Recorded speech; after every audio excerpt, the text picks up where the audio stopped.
మరి రీసెంట్‌గా జరిగిన అహ్మదాబాద్‌లో జరిగినటువంటి బోయింగ్ విమానం ప్రమాదంలో ఒక్కరే ఒకరు బయటపడ్డారు. అతనే విశ్వాస్ కుమార్. సో, అతను ఎలా బయటపడ్డారు ఏంటి అనే విషయానికొస్తే క్లియర్ ఇన్ఫర్మేషన్ ఇస్తున్నాం. విశ్వాస్ కుమార్ ఎయిర్ ఇండియా ప్రమాదంలో ప్రాణాలతో బయటపడినటువంటి ఏకైక వ్యక్తి.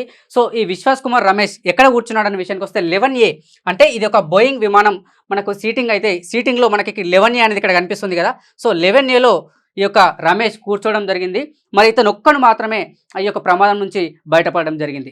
సో, ఈ ప్రమాదానికి సంబంధించి మరింత ఇన్ఫర్మేషన్ చూసినట్లయితే బ్రిటన్ నుంచి గుజరాత్‌లో కుటుంబాన్ని కలిసేందుకు వచ్చినటువంటి ఈ యొక్క రమేష్ తిరుగు ప్రయాణంలో ప్రమాదానికి గురికావడం జరిగింది. రక్తపు మరకలతో అంబులెన్స్ వరకు నడుచుకుంటూ, అంటే అంత పెద్ద విమాన ప్రమాదం జరిగినా కూడా ఆ యొక్క దాని నుంచి తప్పించుకొని నడుచుకుంటూ అంబులెన్స్ వరకు తనకు తానే రావడం జరిగింది. మరి ప్రస్తుతం ప్రభుత్వ ఆసుపత్రిలో అతను చికిత్స పొందుతున్నాడు. ఆయన సోదరుడు కూడా అదే విమానంలో ఉన్నా కూడా అతని ఆచూకీ ఇంకా తెలియలేదు. ఎందుకనంటే ఒక 1000 డిగ్రీ సెంటిగ్రేడ్స్ సంబంధించి ఉన్నటువంటి ఆ మంటల్లో అందరూ కాలి బూడిదయ్యారు, మాంసపు ముద్దలు మాత్రమే మిగిలాయి అనేటటువంటి స్టేట్మెంట్స్ కూడా మనం చూసాం. కాబట్టి సో ఎవరి మృతదేహం ఏంటి అనేది కనుక్కోవడానికి చాలా టైం పడుతుంది. సో ఆ యొక్క కుటుంబ సభ్యుల డిఎన్ఏలతోనే ఈ యొక్క సాధ్యం కాబట్టి దానికి సంబంధించి ఇంకొంచెం టైం తీసుకునే అవకాశం కనిపిస్తుంది. మరి ఎయిర్ ఇండియా పూర్తి సహకారం చేస్తామని ప్రకటించింది. మరి ఒక హెల్ప్ లైన్ కూడా అందుబాటులోకి తీసుకొచ్చింది. అహ్మదాబాద్ విమానాశ్రయం తాత్కాలికంగా మూసారు, మరి తిరిగి మళ్ళీ రాత్రి ప్రారంభించారు.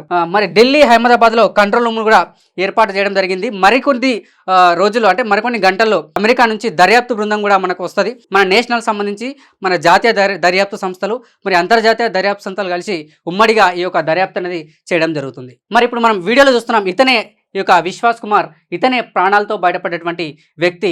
సో చాలా అదృష్టవంతని చెప్పాలి. సో అంత పెద్ద ప్రమాదంలో విమాన ప్రమాదాలంటే ఎవరు కూడా బయటపడే అవకాశం ఉండదు. కాబట్టి మరి అంత పెద్ద విమాన ప్రమాదంలో కూడా అంత ఆయిల్ ఉన్నటువంటి మండినటువంటి ఆయిల్లో కూడా అంత పెద్ద మంటలు రాజుకున్నా కూడా ఇతను ప్రాణాలతో ఎలా బయటపడ్డాడో ఇప్పటికీ మరి అంత చుక్కినటువంటి ప్రశ్ననే. అతను ఎప్పుడైతే కోలుకుంటాడో అతను కోలుకున్న తర్వాతనే దానికి సంబంధించిన సమాధానం మనకి ఇచ్చే అవకాశం కనిపిస్తుంది.